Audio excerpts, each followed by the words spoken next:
नमस्कार दोस्तों, आपका स्वागत है हमारे यूट्यूब चैनल में। और जैसा कि आपको पता है, आपका डीएलएड थर्ड सेमेस्टर मैथ आपका स्टार्ट किया गया था, जिसके अंतर्गत आज चैप्टर नंबर 4 के हम एक्सरसाइज के क्वेश्चन कर रहे हैं, जिसमें आपका 4A चल रहा है, जिसमें आपके सभी सिंपल इंटरेस्ट के क्वेश्चंस दिए गए हैं। तो इससे पहले मैंने सिंपल इंटरेस्ट के सभी कॉन्सेप्ट, इसके बाद सभी इसके एग्जाम्पल्स और अभी एक्सरसाइज के आपके क्वेश्चन चल रहे हैं, जिसके अंतर्गत आज क्वेश्चन नंबर 14 की तरफ हम प्रोसीड करेंगे और यहाँ पर इसको हम समझने का प्रयास करेंगे। तो यहाँ पर आपके लिए नोट्स, प्रॉपर नोट्स बनाए गए हैं और आपको डिटेल में लिख के समझाया गया है, ताकि आप जब एग्जाम में अपनी कॉपी लिखें तो आप उसमें इसी तरीके से लिखें, ताकि आपके सभी नंबर आपको दिए जाएँ, आपको एक भी नंबर ना कटे।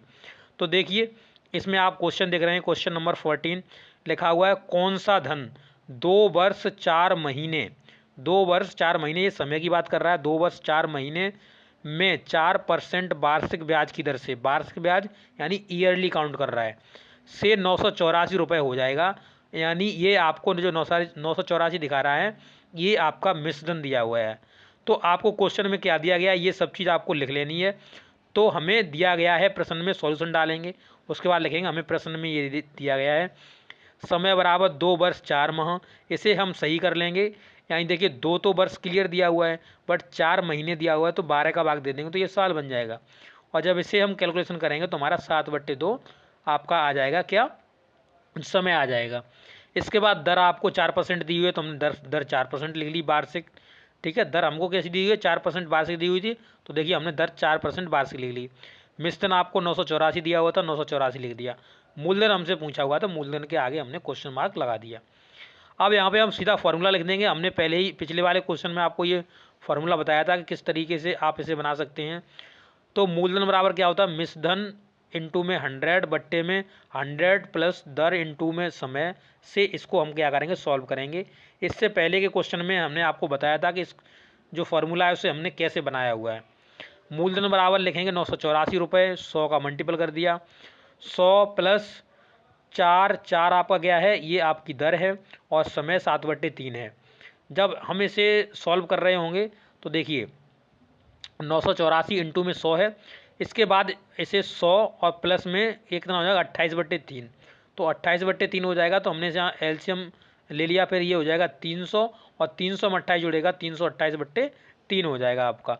नेक्स्ट स्टेप में देखेंगे तो आपका ये यहाँ पे देख सकते हैं, 984 इंटू में 100 बट्टे में 328, और ये 3 ऊपर पहुँच गया। 3 ऊपर क्यों पहुँच गया, ये नीचे था तो ये ऊपर पहुँच जाएगा।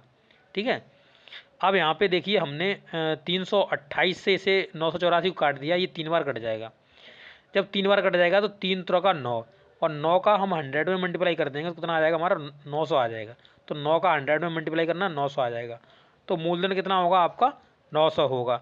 तो आप इस तरीके से इस क्वेश्चन को कर पाएंगे। क्वेश्चन नंबर 15 देखते हैं, और क्वेश्चन नंबर देखिए 15 में क्या कहा हुआ है हमसे, तो किस धन पर 3 वर्ष में 4% वार्षिक ब्याज की दर से जो आपका ब्याज होगा वो 43.80 हो जाएगा। तो अभी हमें इसने साधारण ब्याज दे दिया है, इससे पहले इसने हमें मिश्रण दिया हुआ था।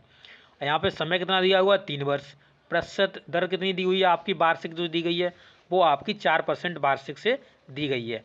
तो इसका सॉल्यूशन किस प्रकार से लिखेंगे, तो देखिए सॉल्यूशन और लिखेंगे, दिया गया है समय बराबर 3 वर्ष, दर बराबर 4%, ये सब लिख देना आपको। साधारण ब्याज यानी SI बराबर आपका 43.80, और यहाँ पर आपसे मूलधन पूछा हुआ है, तो आप सीधा इसमें फॉर्मूला लगा दीजिए। आप ये फार्मूला आप देख सकते हैं कि साधारण ब्याज बराबर क्या होता है, मूलधन गुणा में दर गुणा में समय बट्टे में 100। इसमें हम कितने बार चैप्टर के अंतर्गत इस फार्मूले को लिख चुके हैं, आपको ये रट गया होगा अब अच्छे से। तो ऐसा ही बराबर क्या होता है, PRT/100, इसे इंग्लिश में कहते हैं, इसे इंग्लिश में इस तरीके से लिखते हैं। तो अब देखिए यहाँ पे आपका 43.80 तो ऐसा ही था, यानी जो साधारण ब्याज था, और इसके बाद P यानी मूलधन है, दर आपकी 4% है, और 3 आपका क्या है, समय है। तो हमने उसी हिसाब से लिख दिया बट्टे में 100। अब यहाँ पे हम कैंची का मल्टीपल कर देंगे। देखिए हमने कैंची का मल्टीपल आपको करके दिखाया भी हुआ है। तो आप देख सकते हैं यहाँ P इंटू में 4 इंटू में 3 और बराबर में 43.80 इंटू में 100 हो जाएगा। 100 का यहाँ मल्टीपल कर देंगे तो ये जो पॉइंट है वो 2 क्या कर देगा, 2 स्थान पीछे हट जाएगा, तो ये पूरा 80 हो जाएगा। तो P इंटू में 3 इंटू में 4 बराबर में 4380। अब ये जो यहाँ पर आप देख रहे होंगे देखिए यहाँ पर जो P ये बराबर इतना है, तो P बराबर लिखेंगे तो ये 4380 में 3 × 4 हो जाएगा। अब इसे हम 3 से काट देंगे, जब 3 से काटेंगे तो हमारा 1460 बचेगा। फिर 1460 में 4 का भाग दे देंगे तो हमारा 365 बच के आएगा। तो यही आपका मूलधन हो जाएगा 365 रुपये। तो इस प्रकार से इस क्वेश्चन को आप आसानी से डील कर पाएंगे। इस वीडियो के अंतर्गत हमने क्वेश्चन नंबर 14 और 15 को डील किया और आपको अच्छे से डिटेल में समझाया। आपको ये दोनों क्वेश्चन समझ में आ गए होंगे। आप इसी प्रकार से अपनी प्रैक्टिस करते रहिए, और आपको कोई भी प्रॉब्लम होती है तो आप कमेंट कर सकते हैं। मैंने पहले तो प्रॉब्लम आपको हो ऐसा मैंने छोड़ा ही नहीं है, क्योंकि मैंने यहाँ पूरा डिटेल में आपको समझाया हुआ है ताकि आपको कोई भी दिक्कत ना हो। तो ये वीडियो देखने के लिए आपका बहुत बहुत धन्यवाद। भगवान करे आपका दिन शुभ हो। Thank you.